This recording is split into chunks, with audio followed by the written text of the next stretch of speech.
Halo semuanya, di video kali ini saya mau berbagi pengalaman dan informasi tentang hak cipta atau copyright sebuah lagu. Dalam bahasan video kali ini tentu berdasarkan hasil analisis saya dari berbagai sumber bacaan, kemudian tontonan, kemudian juga diskusi saya dengan Mas Aldri, Mas Muara, kemudian juga saya telepon ke LMKN ataupun Lembaga Manajemen Kolektif Nasional, yang pada intinya adalah berdasarkan pengalaman saya secara otodidak sebagai pencipta lagu indie. Nah, pencipta lagu indie ini artinya pencipta lagu yang memang tanpa label, semua dikerjakan sendiri. Tips and Tricks, sebuah channel one stop tutorial. Secara singkat, kalau ada yang belum tahu tentang hak cipta itu apa, jadi hak cipta itu berdasarkan undang-undang diartikan sebagai hak eksklusif pencipta yang timbul secara otomatis berdasarkan prinsip deklaratif setelah suatu ciptaan diwujudkan dalam bentuk nyata. Nah, jadi perlu digarisbawahinya itu adalah berdasarkan prinsip deklaratif setelah suatu ciptaan diwujudkan dalam bentuk nyata. Jadi memang hak cipta itu timbul ketika memang karya itu sudah diwujudkan secara nyata. Misalnya lagu. Nah, kalau lagu itu sudah diwujudkan menjadi lagu, maka itu sudah menjadi karya cipta. Tapi kalau masih dalam tataran ide atau konsep, maka itu belum bisa menjadi hak cipta ataupun belum menjadi karya cipta. Sehingga kalimat yang ada di undang-undang ini mengisyaratkan kepada kita bahwa kalau kita memiliki ide untuk membuat lagu dan ide itu tentu belum diwujudkan dalam bentuk nyata menjadi lagu, maka simpanlah ide tersebut sampai kemudian sudah menjadi lagu. Karena kalau ide tersebut dicuri ataupun diambil orang lain dan kemudian sama orang lain tersebut dijadikan lagu, sementara sebetulnya itu adalah ide kita nggak bisa mengklaim tuh kalau lagu tersebut adalah lagu ciptaan kita atau karya cipta kita. Karena memang undang-undangnya seperti itu. Kalau masih dalam bentuk ide kemudian diambil orang lain, maka ide itu nggak bisa diklaim bahwa itu adalah karya cipta kita. Karena belum nyata ataupun masih dalam bentuk abstrak. Kan ide itu adalah abstrak ya, sesuatu yang belum bisa dilihat secara nyata. Tapi kalau sudah diwujudkan menjadi lagu, maka sudah menjadi nyata tuh lagu itu. Prinsipnya adalah deklaratif setelah suatu ciptaan diwujudkan dalam bentuk nyata. Maksudnya adalah ketika kita membuat suatu lagu, kemudian lagu itu diinformasikan ke orang lain ataupun ke publik, itu artinya deklaratif atau mendeklarasikan.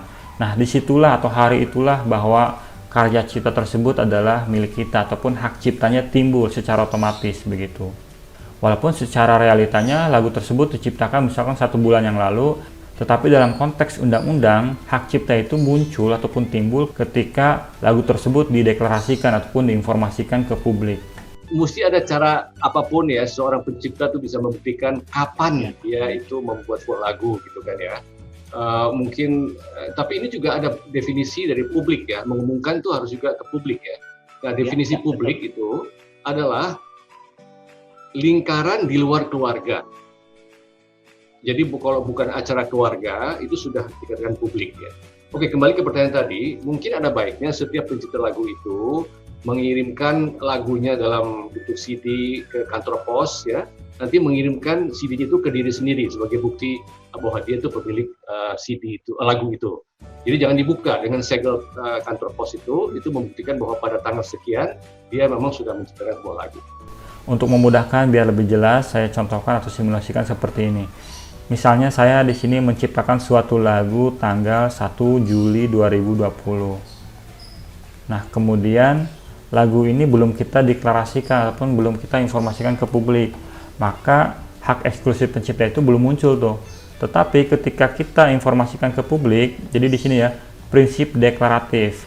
Nah, ketika lagu kita itu diinformasikan ke publik tanggal 1 Agustus, maka tanggal 1 Agustus inilah yang menjadi tanggal di mana hak eksklusif itu muncul secara otomatis. Artinya, hak cipta lagu tersebut muncul pada tanggal 1 Agustus 2020. Karena memang di sini undang-undangnya menyatakan berdasarkan prinsip deklaratif setelah suatu ciptaan diwujudkan dalam bentuk nyata. Jadi ada 2 hal di sini yang saya pahami. Yang pertama adalah diinformasikan ke publik ya pada tanggal kapan. Yang kedua adalah ide tersebut sudah diwujudkan dalam bentuk nyata, jadi menjadi karya cipta ketika suatu ide sudah diwujudkan dalam bentuk nyata, entah itu lagu, buku, seni rupa, dan seterusnya. Kemudian kalau ada pertanyaan, jenis hak cipta apa saja yang bisa kita dapatkan sebagai pencipta lagu, maka jawabannya ada 2. Yang pertama adalah hak moral. Kita jelaskan hak moral dulu ya. Hak moral itu secara singkatnya adalah perlindungan terhadap hak moral pencipta untuk yang pertama tetap menyantumkan atau tidak menyantumkan namanya pada salinan sehubungan dengan pemakaian ciptaannya untuk umum. Yang kedua, menggunakan nama aliasnya atau samarannya. Nah, di sini kita berhak ataupun mempunyai hak untuk menggunakan nama aliasnya ataupun nama samaran, sehingga kita bisa aja tuh menyembunyikan nama asli kita. Makanya kalau di istilah penulisan itu ataupun dalam konteks karya ciptanya buku, ada istilahnya itu nama pena. Nama pena itu ya nama aliasnya ataupun nama samaran si penulis tersebut. Nah, kalau di konteks lagu ataupun musik, istilah untuk nama alias itu biasanya dengan istilah nama populer. Misalnya Mas Anji itu kan nama aslinya kan bukan Anji gitu, tapi nama populernya ya Anji gitu. Ada juga Pasha Ungu. Nah, Pasha Ungu itu kan nama aliasnya, sementara nama aslinya itu Mas Sigit gitu ya. Nah, inilah yang kemudian hak moral yang kedua. Kita berhak menggunakan nama aliasnya ataupun nama samarannya dalam konteks menyantumkan nama kita di karya cipta tersebut. Nah, kemudian yang ketiga adalah mempertahankan haknya dalam hal terjadi distorsi ciptaan, mutilasi ciptaan, modifikasi ciptaan, atau hal yang bersifat merugikan kehormatan diri atau reputasinya. Nah, terkait hak moral nomor 3 ini, contohnya ada pencipta yang melarang lagunya itu di cover orang lain ataupun diubah menjadi genre yang lain. Itu adalah hak moral pencipta nomor 3. Jadi pencipta itu mempunyai hak penuh terkait ciptaannya. Ada pencipta yang membolehkan lagunya untuk di cover orang lain atau diubah menjadi genre yang lain. Ada juga yang melarang lagunya di cover atau diubah menjadi genre lain. Ataupun ada yang setengah-setengah dan seterusnya. Intinya itu menjadi hak penuh dari pencipta itu sendiri terkait hak moral nomor 3. Dia boleh mempertahankan haknya dalam konteks ketika karya tersebut terjadi distorsi ciptaan, mutilasi ciptaan, modifikasi ciptaan, dan seterusnya. Bisa jadi dalam konteks kehormatan ini adalah ada lagu yang memang itu memiliki makna sakral, katakan makna yang luar biasa bagi penciptanya, sehingga nggak bisa sembarangan nih orang mau mengubah lagu tersebut ataupun mengcover lagu tersebut. Apalagi ketika diubah menjadi genre yang dia nggak suka, misalkan menjadi genre koplo misalnya itu ya. Nah, maka pencipta itu mempunyai hak tuh untuk melarang gitu. Kemarin kan ada beberapa contoh ya, beberapa pencipta itu melarang lagunya di cover orang lain. Kalau istilah Ariel itu, ada pencipta yang menganggap lagu tersebut sebagai atau seperti anaknya, sehingga perlu dirawat, perlu diketahui betul ketika ada orang yang mau mengcovernya ataupun mengubah menjadi genre apa, sehingga perlu dipastikan betul bahwa lagu tersebut itu tidak diacak-acak lah, ibaratnya begitu. Beberapa musisi pada saat di cover nggak keberatan, jadi kesannya ya nggak apa-apa. Belum ketemu aja sama yang kayak kenapa lagu gue jadi kayak begini? Oh, gue nggak mau nih. Nah, itu jadi masalah biasanya. Karena beberapa itu beranggapan bahwa karya itu adalah anaknya mereka gitu. Yeah. Dan sangat peduli anaknya itu diapain gitu. Tiba-tiba anaknya didandanin kayak begini gitu. Gue nggak mau anak gue didandanin kayak gini, kan haknya dia. Memang nggak sama semua, dan kebanyakan seniman pasti punya rasa yang beda sama yang orang umum ini gitu. Nggak bisa, sudut pandangnya nggak bisa sama. Kayak kan untung mereka seniman loh, nggak semua seniman pebisnis loh. Apalagi ketika ada yang mengcover lagu tersebut, kemudian lagu tersebut diubah liriknya, itu udah pasti berubah maknanya. Nah, inilah yang kemudian menjadi hak moral daripada pencipta itu terkait nomor 3. Dia berhak mempertahankan haknya dalam konteks ketika lagu tersebut terjadi distorsi ciptaan, mutilasi ciptaan, modifikasi ciptaan, atau hal yang bersifat merugikan kehormatan diri atau reputasinya. Jadi mudah-mudahan informasi ini bisa bermanfaat buat kita sebagai pencipta maupun sebagai pengcover lagu. Kalau kita sebagai pengcover lagu, kalau mau mengcover lagu, kita perlu memperhatikan sikap daripada pencipta itu. Pencipta lagu tersebut yang akan kita cover lagunya itu mengizinkan atau menolak lagunya untuk di cover. Karena memang ada hak moral di sini nomor 3 ini.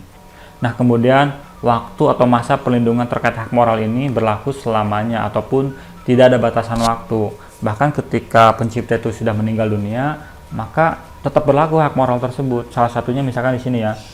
Ketika ada pencipta suatu lagu itu meninggal dunia, maka salah satu hak moral yang bisa didapatkan ataupun harus didapatkan oleh pencipta tersebut meskipun meninggal dunia adalah tetap dicantumkan namanya di ciptaan tersebut. Saya simulasikan, misalnya ini pencipta lagu, kemudian dia menciptakan suatu lagu yang judulnya A misalnya. Nah, kemudian pencipta ini meninggal dunia. Nah, ketika ada orang lain atau pihak lain yang akan menggunakan lagu ini, ya, lagu dengan judul A, maka salah satu hal yang perlu dilakukan adalah menyantumkan namanya gitu. Misalkan judulnya A terus penciptanya siapa itu ya, ini. Maka harus dicantumkan tuh. Ini baru terkait hak moral. Belum lagi kita berbicara hak ekonomi.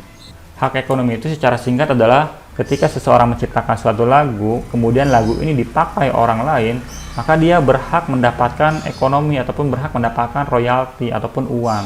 Nah, dalam hal ini baru nih kita akan berbicara terkait seorang pengcover lagu mengcover suatu lagu ciptaan orang lain. Sehingga kalau kamu sebagai pengcover lagu kemudian diupload di YouTube dan kena klaim copyright, jadi jangan marah karena memang di situ ada hak pencipta lagu begitu. Kalau marahnya itu dengan alasan kita capek sudah membuat musiknya, kemudian take vokal, kemudian membuat video, coba bayangkan atau pikirkan si pencipta lagu ini. Bahkan dia membuat lirik dan notasinya itu sebelum lagu itu ada. Dia menciptakan lagu itu mulai dari mencari ide. Nah, kita tahu bahwa mencari ide itu luar biasa sulitnya. Nah, kalau menurut kamu itu mudah mencari ide, ya udah buat aja lagu sendiri begitu. Kalau memang ide itu mudah untuk dicari. Oleh karena itu, kalau kamu mengcover suatu lagu ciptaan orang lain, ketika kamu upload ke YouTube dan kena klaim Content ID atau copyright Content ID, maka kamu jangan marah atau kesel meskipun kamu sudah capek membuat instrumen, kemudian membuat vokalnya atau take vokalnya, kemudian membuat videonya. Analoginya seperti ini. Seseorang ini menciptakan lagu. Kemudian lagu ini kamu cover nih dengan membuat musiknya, kemudian take vokal, kamu buat video. Ketika kamu menggunakan lirik dan notasi lagu ini, secara nyata kamu sudah menggunakan hak cipta si pencipta ini. Oleh karena itu, ketika kamu mengupload di YouTube, kemudian YouTube ini tahu bahwa lagu tersebut adalah lagu ciptaan si ini. Oleh karena itu, YouTube itu memberikan hak ekonominya ke si pencipta ini dengan cara mengklaim Content ID atau copyright dalam konteks Content ID. Sehingga seharusnya kamu nggak marah gitu, karena memang di situ ada hak ekonomi daripada pencipta lagu ini begitu. Mau berapa persen yang diambil, yaitu lagi-lagi adalah hak ekonomi si pencipta ini. Dia punya hak sepenuhnya. Mau dia mengklaim sepenuhnya atau 100% dari coveran yang kamu lakukan, ataupun 80% atau bagi hasil. Sekali lagi itu adalah hak penuh si pencipta. Kalau kamu nggak bisa ataupun nggak mau seperti itu, ya cari pencipta yang lain. Misalnya begitu, kan ada pencipta yang membolehkan ataupun bagi hasil. Bahkan ada juga pencipta yang nggak mempermasalahkan, artinya kamu bisa mengklaim 100% tuh. Nah, kemudian yang menjadi miris adalah ketika kamu mengcover lagu orang lain, kemudian kena klaim Content ID atau copyright oleh YouTube, kamu itu menggunakan tombol dispute. Sementara kalau dispute itu seolah-olah lagu tersebut adalah betul-betul sepenuhnya adalah lagu kamu. Jangan pernah berpikir bahwa dispute itu adalah salah satu cara yang paling efektif oleh pengcover lagu untuk menyelesaikan masalah klaim Content ID. Meskipun sekali dua kali bisa atau bebas daripada klaim tersebut ataupun dilepaskan klaimnya, tapi percayalah kalau hal tersebut terus dilakukan, suatu saat kamu akan kena strike gitu. Maka ada beda tuh antara klaim Content ID dengan klaim copyright atau strike. Kalau ada informasi terkait WAMI CS, APRA CS, MACP dan seterusnya itu adalah klaim copyright palsu, percayalah bahwa itu adalah informasi yang salah. Nah, untuk menjelaskan terkait hal tersebut, saya sudah membuat videonya. Silahkan tonton di video yang ini. Di situ saya jelaskan terkait dengan WAMI CS, Kompas CS, dan seterusnya. Jadi yang benar adalah WAMI CS, APRA CS, Kompas CS, dan seterusnya itu adalah klaim resmi dari lembaga yang memang resmi dinaungi oleh negara. Contoh simpelnya WAMI CS. CS itu adalah Collecting Society. Kalau di Indonesia itu istilahnya adalah Lembaga Manajemen Kolektif Nasional. Silahkan tonton di video saya yang ini ya. Nah, kemudian kalau ada pertanyaan, berapa lama sih hak ekonomi itu didapatkan oleh pencipta? Jawabannya adalah selama hidup dan selama 70 tahun setelah pencipta meninggal dunia. Simulasinya seperti ini. Ini seorang pencipta. Kemudian dia menciptakan lagu. Tahun 2010, taruhlah 2010 ya. Di tahun yang sama, dia mendaftar ke LMKN. Bisa WAMI, bisa RAI, atau YKCI, tergantung genrenya apa. Nah, kemudian, tahun berikutnya, yaitu 2011, dia akan mulai mendapatkan manfaat ekonomi atau royalti dari lagu yang diciptakan. Apalagi kalau lagunya itu digunakan oleh orang lain di banyak tempat. Entah itu mall, kemudian tempat karaoke, bioskop, dan seterusnya. Nah, selama dia hidup sampai sekarang, misalkan ya 2020, dia tetap mendapatkan tuh. Kemudian taruhlah 2020 tuh meninggal dunia. Nah, ketika meninggal dunia sampai kemudian plus 70 tahun yaitu 2070, dia masih mendapatkan manfaat ekonomi. Kepada siapa? Kepada ahli warisnya, entah itu anaknya, istrinya, atau siapanya begitu. Bagaimana caranya mendapatkan manfaat ekonomi ini? Ya, kita daftarlah ke LMKN. Caranya gimana? Silahkan tonton di video yang ini. Nah, ini adalah jenis ciptaan yang masa perlindungannya itu selama hidup plus 70 tahun setelah meninggal dunia. Karena ada juga yang plus 70 tahun ini enggak 70 tahun, tapi ada yang plus 50 tahun. Tergantung jenis ciptaannya. Kalau lagu atau musik ini perlindungan ekonominya itu ya selama hidup plus 70 tahun setelah meninggal dunia. Nah, kemudian pihak-pihak yang bisa mendapatkan manfaat ekonomi atas lagu yang kita ciptakan paling tidak ada 3. Yang pertama adalah pemilik hak cipta, yang kedua adalah pemilik hak terkait, dan yang ketiga adalah pemegang hak cipta. Salah satu pihak yang bisa mendapatkan manfaat ekonomi dari lagu yang diciptakan adalah pemilik hak cipta, yaitu pencipta. Yang mana pencipta ini bisa pencipta lirik, dan lirik juga bisa jadi lebih dari satu orang begitu. Nah, terkait lagu saya ini, kebetulan liriknya itu saya ciptakan sendiri. Lirik itu kata-kata ataupun syair ya. Kalau lagu saya ini liriknya, aku bingung, tentukan pilihan, dan seterusnya. Nah, kemudian pencipta berikutnya adalah pencipta notasi atau nada. Terkait ini juga bisa diciptakan oleh lebih dari satu orang. Kalau lagu saya, kembali lagi, notasi ini yang belum tahu ya, seperti ini. Na na na na na na na na na na. Nah, kemudian musik instrumental atau -1 ya, atau yang sering kita dengar sebagai awamnya itu musik karaoke. Ini pun sama, dia itu memiliki penciptanya, dan dia bisa diciptakan juga lebih dari satu orang. Kita kembali ke kasus yang mengcover lagu tadi. Kalau kamu mengcover lagu nih, sebetulnya kamu itu pencipta daripada musiknya ini gitu. Nah, oleh karena itu ketika kamu upload di YouTube, kamu kena klaim konten ID atau copyright konten ID. Sebetulnya yang diklaim itu ya lirik dan notasinya. Karena bagaimanapun kamu di situ menggunakan karya cipta orang lain, yang mana di situ ada hak ekonomi daripada pencipta notasi dan lirik tersebut. Sehingga menurut saya, kalau kamu mengcover suatu lagu yang memang kamu menggunakan lirik dan notasi lagu tersebut, yang jelas-jelas itu adalah lagu orang lain, sementara kamu itu membuat musik instrumental, kemudian tag vokal dan video, dan gak lama kemudian ketika kamu upload di YouTube dan kena klaim konten ID, menurut saya kamu gak usah mendispute-nya ataupun menolak daripada klaim tersebut. Karena mau bagaimanapun di situ ada hak ekonomi terkait pencipta lirik dan notasi. Kalau kamu marah misalkan, tapi ini diklaimnya itu 100%. Nah, ini kembali terkait sikap daripada pencipta, yaitu memiliki hak penuh atas ciptanya tersebut. Bisa jadi alasan kenapa dia mengklaim 100% karena kamu nggak izin sebelumnya. Nah, ini kembali ke perizinan. Andai kamu mau mengklaim 100% ataupun si pencipta itu nggak bisa mendapatkan haknya, kamu bisa aja sebetulnya dengan catatan kamu itu izin ke publisher atau ke penciptanya untuk menggunakan lagunya. Tentu izin ini nggak cuman, mas saya izinnya untuk mengcover, nggak begitu. Izin itu ada uangnya, artinya kamu tuh membeli lisensi ibaratnya begitu. Nah, sementara kalau pencipta lagu itu sudah masuk ke publisher, kamu izinnya ke publisher. Di mana tempat publisher ya? Di sini. Publisher itu adalah pihak atau pemegang hak cipta dari lagu yang ada di publisher tersebut. Berhubung banyak gangguan dan juga saya sudah 1 jam lebih membuat video ini, sementara masih banyak bahasan yang lainnya, jadi menurut saya ini episode pertama aja terkait hak cipta awal. Nah, buat kamu yang belum paham terkait bahasan ini, silahkan tulis komentar di kolom komentar di video ini. Itu dulu ya video kali ini. Buat yang baru mampir, silahkan untuk dengarkan lagu-lagu saya dan juga subscribe channel ini. Terima kasih.